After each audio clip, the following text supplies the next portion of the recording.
Alright, so hey everyone, welcome back to another video. And on this video, we'll specifically talk about best practices, the Apex best practices. Alright, so under Apex best practices, I have just noted down a few 9 or 10 practices that we should follow. Let's take a look at them one by one. And this is important as a developer, as an admin, as a person who's looking to give interviews. It's important to understand what are the best practices, how should we go about writing Apex, and what are the things that we should ideally follow, right?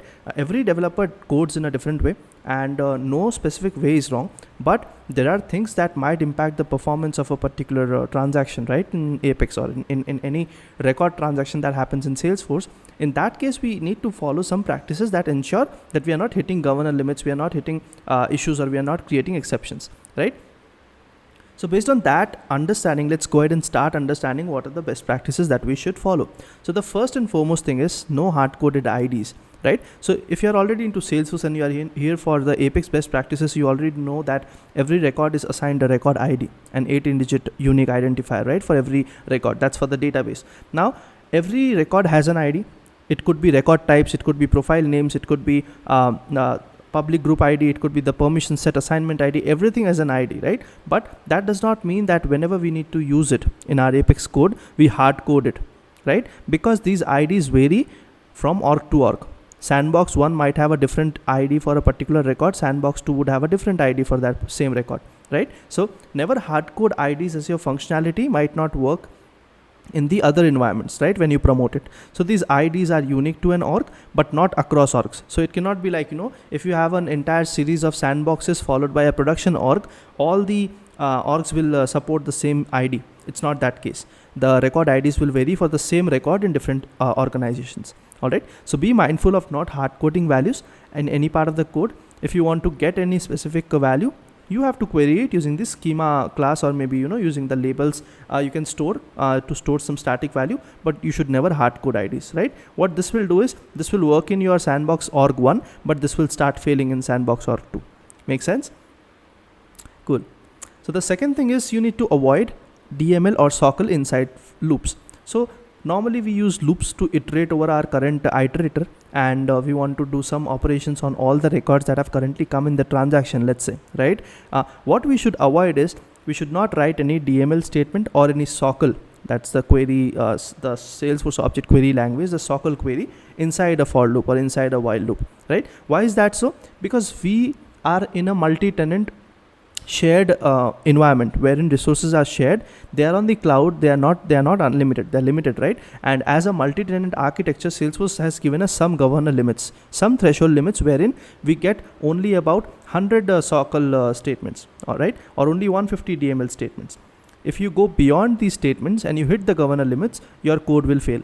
You will get an exception, DML exception, SOQL exception, limit exception, right? Those things will come up. So since Salesforce provides us a fixed limit of DML and other requests that can be made in a single transaction, if we add a SOQL within a loop, it is bound to hit the governor limit. Now, for example, understand that you have 50 contact records for which you want to update all the parent accounts and the status field on the account, for example, right? So when you are looping through your contact records, you cannot start writing a SOQL inside your for loop, right? What that will do is that will use one SOQL limit every time a record comes inside the for loop. So you have 50 contact records, it will query the account SOQL query 50 times. So a simple for loop will evaluate to 50 SOQL statements, right? And then you would only be left with 50 more statements. And normally what happens is a lot of SOQL queries used, a lot of passing from one code module to another code module happens, and it will be easily bound to hit the governor limit sooner or later, right? So it's always better to avoid SOQLs and DML statements within loops. What you can do instead is you can query your stuff outside the loop. You can insert, update, and do your database commands outside the loop by storing everything in lists, right? You can have it on a list. For example, if I take you to, let's say, VS Code, and if I try to show you something, let's say booking budget controller, maybe, yeah. So here, if you notice, I have the for loop here, right? Let's say I'm iterating over the users. There's no way I should be writing a SOQL here. I should not be writing any kind of SOQL inside this, right? I should not be doing things like this, right? For example, let's say if I am trying to query where owner.name equal to user.name. If I try doing this, because I want to fetch all the accounts which have the user as the current user, this will only work fine if the records are less than 100. But still, the problem is you might hit this governor limit sooner or later, right? You might have some for loop, some SOQLs or some DMLs written down below, right? So you just have 100 of these available, and let's say you have 150 users in the system. So with 150 users in the system, this SOQL will run 150 times, right? And at the 100th or the 101th time, it will give you a limit exception and your code will fail, right? So it's always better to write your SOQL outside. So what you can do instead is you can take this SOQL outside and you can come maybe somewhere here, and what you can do is you can do something like list of account list, and I'll just bring in all the accounts where owner.name in user IDs, right? And I have to figure out a way to get all my user IDs. So what I can do is I can iterate over the user loop, and I can just store all my IDs of the user, the record IDs of the user in a list, and then I can bring it here, right? That's how you can do. And then you can use this account list and find whichever record matches your current user. Based on that, you can do your operation inside the for loop, but never write any SOQLs here, right? Now, for example, you have to do some sort of insertion or updation, right? So let's say you have a insert command, but you are running it on a loop. So if you have a loop and you run an insert or an update command, whatever it is inside the loop, that would mean writing each DML will be counted,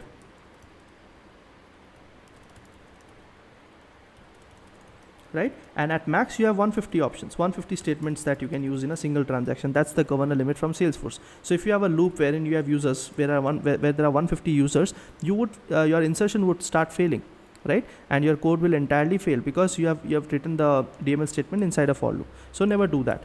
Instead, add all your records in the list. So let's say budget rec list dot add budget record, or maybe the current budget record if you are on a loop. Let's say this is the current budget record, and then what you can do is you can use this budget record list to use it to insert. So if budget record list is not empty,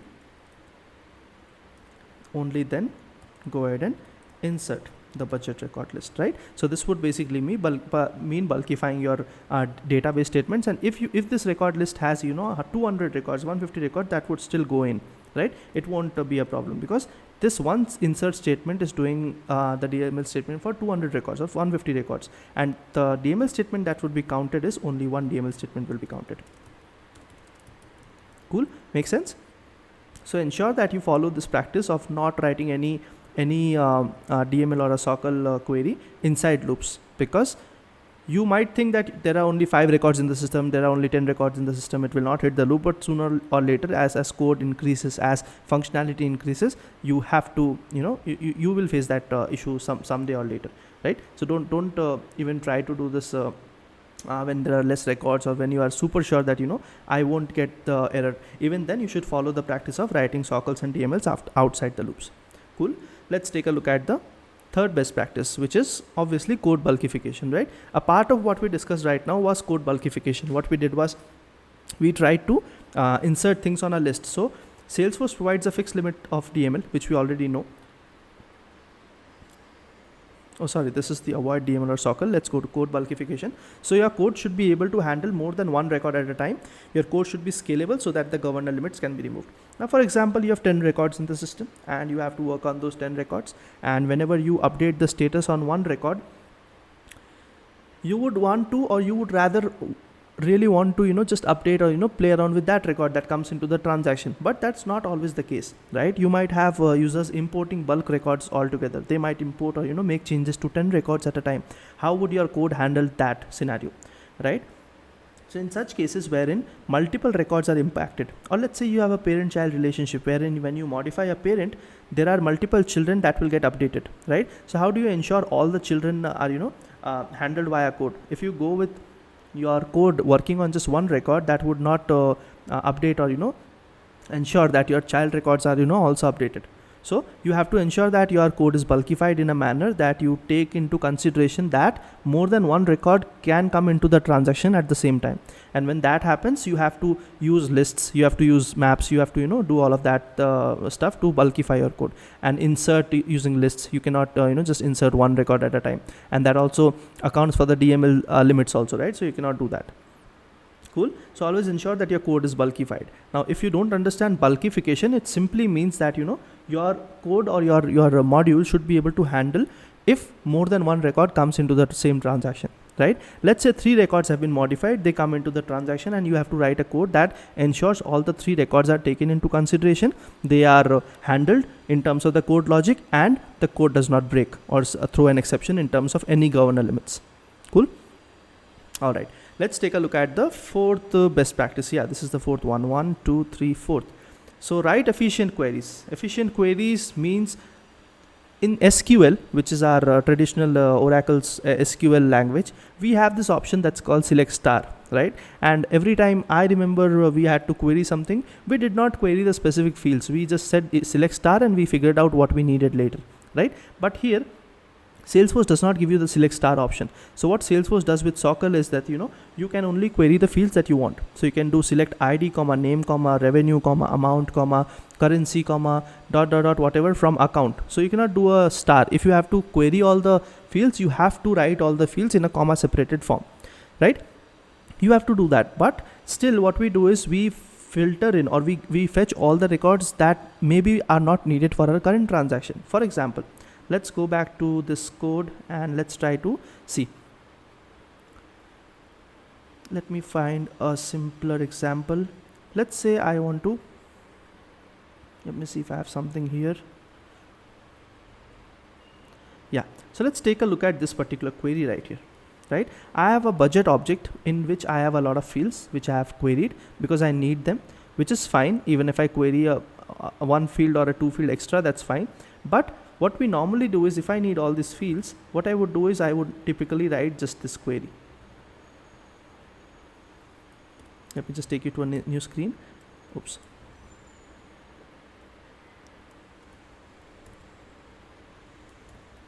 Right? So this is the query that I have. Let me just get rid of some of the fields so that the query is visible in whole. Right? So if I need to fetch booking actuals, opportunity actuals, and all these target fields, I just query the fields and I'll say from budget record, right? But it is essential that you add your relevant filters here. It is very much essential, because what happens is you again have a limit of 50,000 rows, right? The maximum amount of records that your SOQL can return is 50,000 rows. I understand that most of the projects might not have these many records or entries in their database for a particular object, but still it is important that you filter out only those records which are needed for the current transaction. Why is that so? Because the more the records your SOQL query has to fetch, the more time it will take, and the less optimized your code would be, right? Because it will take more time to do the results it is supposed to show on the screen. So it's always better to put up a where clause, add your filters as close as you can be to the records that you need. It is amazing. It will help optimize your code. It will also ensure that unnecessary records do not come into the picture, which means you are also kind of avoiding bad data, because you would be using this in your loop, right? You would be using this SOQL list that comes up and you will be operating on this list, correct? So you would do that. So only those records that you need will come inside the for loop. You don't have to do any kind of extra processing. So it's important that you put your filters. What have I done here? If you notice, let's take a look at my where clause filters. First of all, I have put a record type check that I just only need individual budget records. Then I've put a work year check that I just need for the current year, and then I've put the check for users who are currently part of the transaction. So that filters out only the individual records for the current year, and then only for the users I want to get the information for, right? So that's a good example of writing a filtered query or an efficient query. Let's take a look at what this statement says. So query records with the best filters applied, so that you are not unnecessarily querying more records than needed. This plays a very important role in speed optimization of your code. Like I said, also ensure you query only the fields you need. Do not unnecessarily query fields you are not using in the code. So even if you add 20 more fields here you don't need, that also adds up to the speed. It makes the system slow, because every row, that every column that you want is basically adding up to the table that you are looking at, right? So Salesforce has to do a lot of stuff behind the scenes for you to get all those fields. So ensure that you query only the fields that you need, and then you also add the relevant filters that you have, that you want, the best filters that you can apply. Cool. So that was our 4th best practice. I hope all's good as of now. Super cool. Let's take a look at the 5th one, which is very straightforward. Use collections, right? Instead of just using a standard object record, just writing a user account ACC equal to contacts CON equal to, let's not do that. Let's use collections, right? Under collections, you have things like list, you have maps, you have sets, right? You can use these things and you can use them inside your for loops so that you can create your record sets, and you don't have to worry about working on individual records, because you would have a collection to work on with, and collections can also be used to do your database transactions in one attempt. Like you can say insert account list, that would insert all your account records. You can say update contact list, that would update all your contact records in that list, right? If you want to avoid duplicates, you can go for set.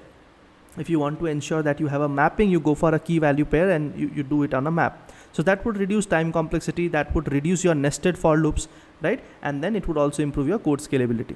So use collections wherever you can, and collections will definitely help improve your time optimization, because you would not be writing double or triple for loops, because your maps will help you do that in a single loop. Cool. Let's take a look at the next one. One trigger per object. One trigger per object is important. Why is that so?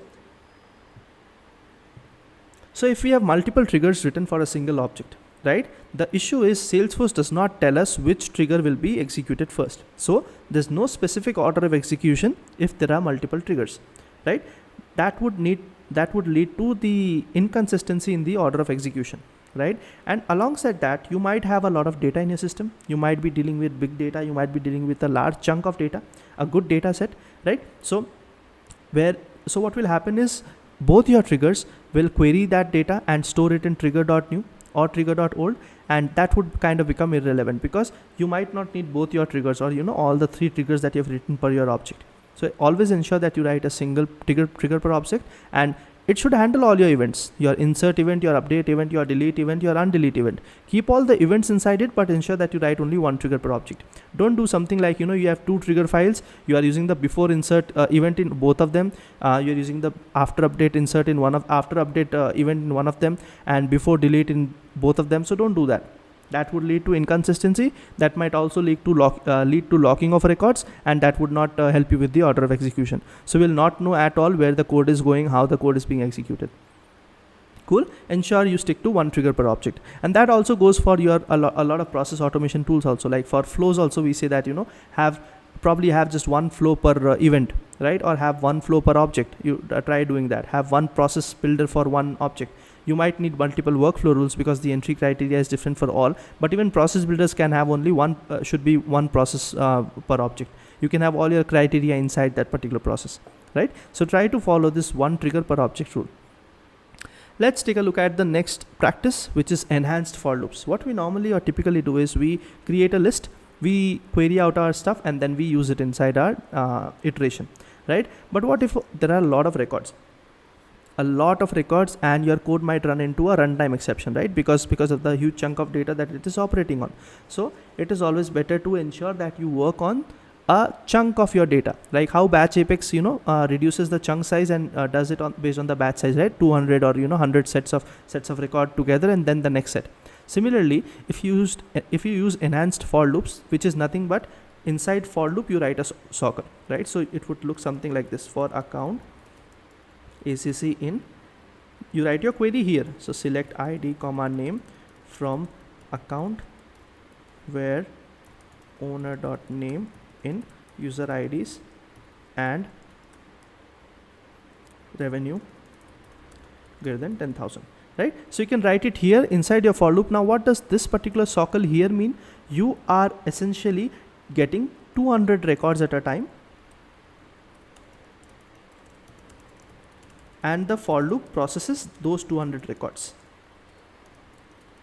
right? Let's say you have 250 records in total. What will happen is your for loop will execute for the first 200 records first, and then it will execute for the next 50 records, right? That is the advantage that you get here. It does not run into a runtime exception, and it also helps you, fetch your records one by one based on your SOQL loop that you have written with the filters and all of it, right?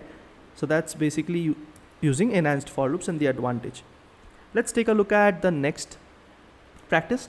This is a practice that even I am not consistent following, but yeah, this is an important practice that we should consider when we are working with large data set and there are a lot of records in our system, and we are targeting or tracking multiple handlers, multiple utility classes, multiple helper classes, and a lot of querying is also happening, right? In that case, you can use the limits class. So limits class gives you a good set of methods like get queries, get DML rows, get DML statements. What does this do? Limits.getDML rows will give you the number of DML rows that have already been consumed as per the limit. Now, for example, we have 150, right? So sorry, we would have 150 DML statements, but we would have maybe 50,000 rows, right? And queries would be 100. So get queries will give me 64 queries have been utilized as of now. So based on the limits.queries check, what I can do is I can add this check in my transaction in my Apex code and ensure that if it is nearing maybe 85 or 90, I move the remaining stuff to the async Apex code, right? Or maybe I just try to figure out some kind of post-processing logic. I don't go ahead that because it will hit a governor limit error. It will give me a limit exception, right? So limits.getQueries.getDML rows.getDML statements is something that you can use to add checks wherein you think that your code might reach a limit exception. So you just handle your code accordingly.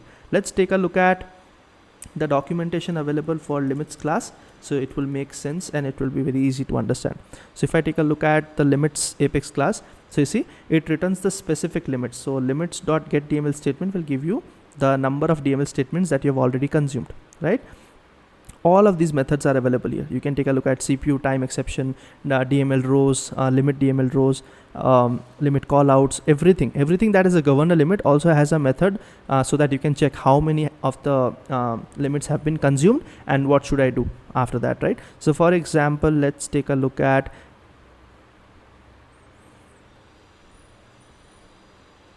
get DML statements, right? So if I take a look at get DML statements,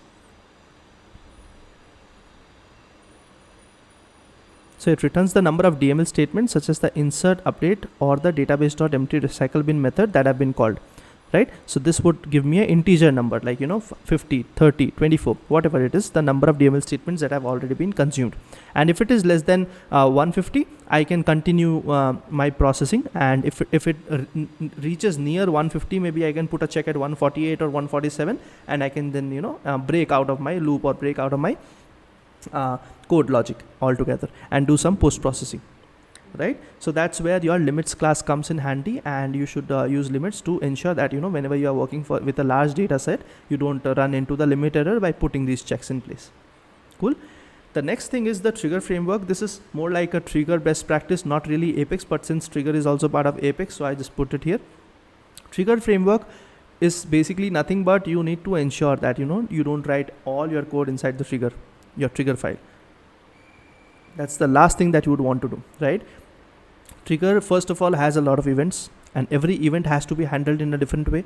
Every event has their own event variables. So ensure that you route all your code into some sort of a handler or a helper file. That's the normal route almost all business projects take, and every developer also follows that. You don't write everything on your trigger. You just put methods like handle activities after insert, and you handle those activities in a different helper or a handler class, right? And this helps in, why is this important? This helps in keeping the trigger clean and enhances the code readability and maintenance, right? And also the bonus, add event based checks on your trigger and call helper methods accordingly, right? It's for example, now let's take a look at, maybe if I have a trigger.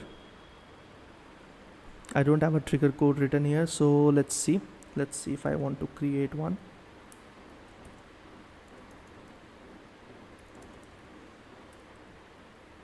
Okay, I'm not connected with the SFDX right now, so let me just create a new file, and let's say trigger budget trigger on budget object, right? I'll define my events here, right? Let's say these are the 3 events I want to tackle. Now, first and foremost thing, I cannot start writing my code here. my business logic here, right?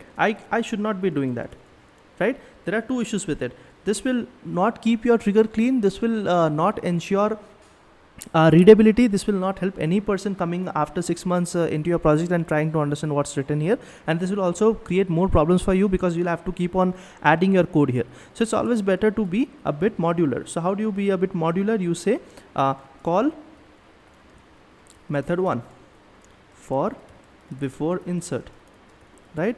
And then call method 2 for before delete, right? So you try to segregate your business logic, and these methods would basically be written where? In some sort of handler or helper class. This would be another Apex class, right? So you would write all your methods there. Cool. That's another level of modularity, but better than this is you add event checks, because or else what will happen is for all the events mentioned here, your code will run all the methods, right? Instead, put a check. If trigger dot is insert, do insert stuff, right? If trigger dot is delete, do delete stuff, right? What would be another interesting layer? Add the before and after checks also. So not just insert and delete. If you go for if trigger is insert and trigger is before, then do all the before insert stuff, right? If trigger is insert and trigger is after, do after insert stuff, right? So you see how you're segregating every event and you're keeping your code clean, and it is very much readable and scalable. You don't have to worry about your test classes. You don't have to worry about your where is my code, what code is running for which event. All of it will be easily understandable from this particular framework, right? So you can do that. So ensure that you have a proper trigger framework in place, and this will help you to ensure you have your code is modular, readable, scalable. Cool. The last thing that I have on the Apex best practices for now is future methods. So you should use async Apex, and you should use them confidently. You don't need to worry about, because see, whatever code that does not need to be evaluated immediately can very well be sent to the future method, can very well be sent to the async Apex side of the world, right? You just have to put a future annotation, right? So you can create future methods and you can send your code to run in async Apex. What does that do? That basically takes away some limits. Like you don't have to do all your processing in your synchronous transaction. So your governor limits will be saved here. You can do your important stuff here. What apart from that, async Apex has separate set of limits, so that those limits will be hit based on the async Apex limits. What's the third thing? You can separate the logic that is supposed to be handled immediately and that is supposed to be handled later. So synchronous versus asynchronous, right? So don't be afraid to use future wherever you think that this is something like post processing, I don't need it immediately. Yeah, okay, I'll move it into future or async Apex, right? But then again, ensure that you don't overuse it, as there are limits to asynchronous Apex as well, right? So it's not like just move everything to async, then your asynchronous Apex limits will be hit. So ensure that you do not do that. Cool. So those are the key best practices that I could note down. I am sure that there are many others that you guys might be following, or you might have heard from your leaders, your trainers, your mentors. But these are things that I probably think are most important. And if we at least follow this set of framework, then we definitely would be a better developer in our company or in our position, right? So a quick recap: no hard-coded IDs, avoid DML or SOQL inside your loops, bulkify your code, write efficient filtered queries, use collections wherever you can, keep one trigger per object, use enhanced for loops when you are working with a large data set, probably use the limits class to ensure you fetch all the limit information before processing more rows or more records, have a trigger framework so that you don't mess up your code on the trigger file, and then lastly, use future methods very confidently and do all your background stuff in the future methods. Cool. So that was all about the Apex best practices, and I hope this adds some value, and ensure that you try to start following these practices if you're not following them currently, and I'll see you in the next lecture. Bye.